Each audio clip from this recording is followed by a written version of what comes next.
Hey everybody, this video is called The Reign of Asa, and tonight we continue our pass-through study here in the book of 2nd Chronicles, where we're going to be looking at the reign of Asa. So 2nd Chronicles chapter 14, we're going to open with verse 1 through 6. It says, "So Abijah rested with his fathers, and they buried him in the city of David. Then Asa his son reigned in his place. In his days the land was quiet for 10 years. Asa did what was good and right in the eyes of the Lord his God, for he removed the altars of foreign gods in the high places and broke down the sacred pillars and cut down the wooden images. He commanded Judah to seek the Lord God of their fathers and to observe the law and the commandment. He also removed the high places and the incense altars from all the cities of Judah, and the kingdom was quiet under him. And he built fortified cities in Judah, for the land had rest. He had no war in those years, because the Lord had given him rest." So from this point through chapter 16, it focuses on King Asa, who reigned between 911 and 870 BC. And this passage is going to be very similar to 1 Kings chapter 15, verse 9 through 24. Feel free to check that study back out from the early part of the year. In 1 Kings 15:11, it says that Asa did as his forefather David, honoring God while building the kingdom. And times of peace were used for strengthening. And we see that this king, he removed the elements of false worship that had accumulated over the years under Solomon and Rehoboam and Abijah. And the high places weren't all removed, or they had reappeared. In 2nd Chronicles 17, verse 6, we're going to see next week that it shows his son Jehoshaphat had to remove them, although not completely, later, as we're going to see in chapter 20, verse 33 in the next few weeks. And this was done in an effort to comply to the law that was found back in Deuteronomy chapter 12, verse 2 and 3. And there were no major wars going on in this period. We see that it's a time of peace. And peace was a blessing for devotion and obedience to God. In verse 7 and 8, it says, "Therefore he said to Judah, let us build these cities and make walls around them, and towers and gates and bars, while the land is yet before us, because we have sought the Lord our God, and we have sought him, and he has given us rest on every side." So they built and prospered.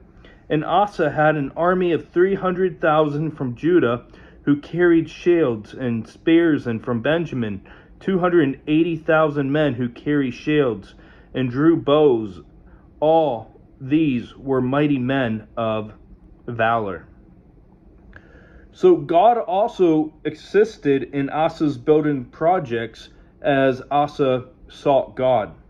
And Asa's army was about 580,000, with the attacking army twice as large as them. In the chronicler, he includes the building and prosperity, unlike 1 Kings, that sought to encourage the people his own day who had been allowed to rebuild the destroyed city of Jerusalem after the fall to the Babylonians.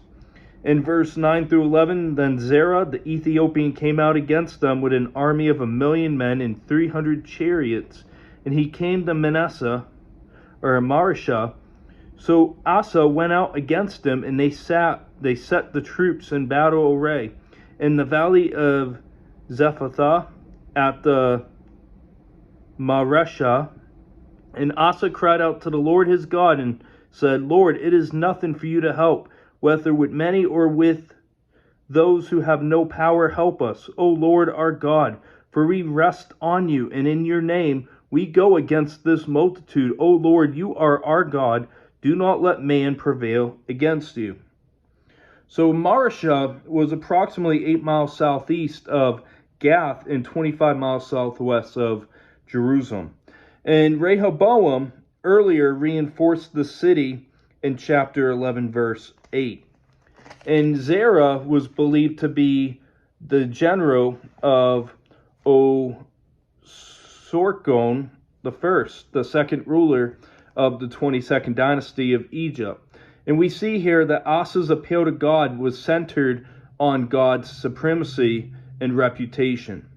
In Asa, he expressed that he was powerless against Zerah, that he had to rely on the Lord God. And he recognized that this battle wasn't his battle. This battle belonged to the Lord. And he called upon the Lord to defend his honor. In verse 12 through 15, it says, "So the Lord struck the Ethiopians before Asa and Judah, and the Ethiopians fled. And Asa and the people who were with him pursued them to Gerar. So the Ethiopians were overthrown, and they could not recover, for they were broken before the Lord and his army.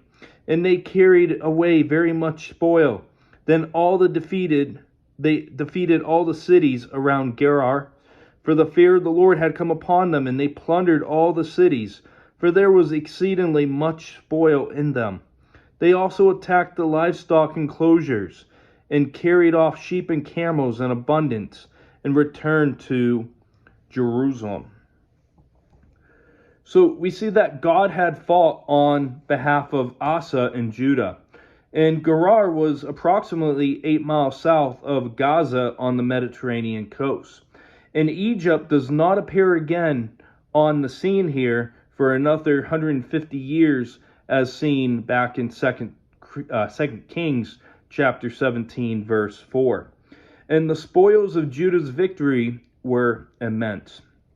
So for a nice quick wrap up here, we see that the chronicler goes over the characteristics of the reign of Asa and the blessedness of the reign of the king. And we see that Asa's emphasis on strengthening the nation's defense. And we see the threat from Ethiopia, and we see that Asa cries out to God, and we see the ending where God gives Judah victory over the Ethiopians.